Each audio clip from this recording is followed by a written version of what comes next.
বাংলাদেশের গণতান্ত্রিক উত্তরণের প্রক্রিয়ায় ডক্টর ইউনূসের নেতৃত্বাধীন অন্তর্বর্তী সরকারকে সর্বাত্মক সহায়তা করবে জার্মানি। সুইজারল্যান্ডের দাভোসে ওয়ার্ল্ড ইকোনমিক ফোরামের বৈঠকের সাইডলাইনে প্রধান উপদেষ্টা অধ্যাপক মোহাম্মদ ইউনূসের সঙ্গে বৈঠকে এমন আশ্বাস দেন জার্মান চ্যান্সেলর ওলাফ শলস। প্রধান উপদেষ্টা অন্তর্বর্তী সরকারের সংস্কার কর্মসূচি সম্পর্কে জার্মান চ্যান্সেলরকে অবহিত করার পর তিনি বলেন, জার্মান সরকার প্রয়োজনীয় সকল সহায়তা দেবে। এ সময় জার্মান চ্যান্সেলরকে প্রধান উপদেষ্টা জানান, তিনি একটি ঐক্যমত্য কমিশনের নেতৃত্ব দিচ্ছেন, যা ৬টি কমিশনের জমা দেওয়া সংস্কার প্রতিবেদনের উপর ভিত্তি করে রাজনৈতিক দলগুলোর মধ্যে ঐক্যমত্য গঠনের কাজ করছে।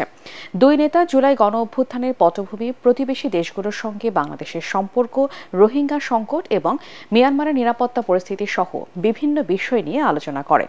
পরে জাতিসংঘের শরণার্থী বিষয়ক হাই কমিশনার ফিলিপ্পো গ্রান্টির সাথে বৈঠক করে প্রধান উপদেষ্টা। এ সময় জাতিসংঘ হাই কমিশনার বলেন, তার সংস্থার রোহিঙ্গা সংকটের টেকসই সমাধান খুঁজে বের করতে বাংলাদেশকে সমর্থন করবে।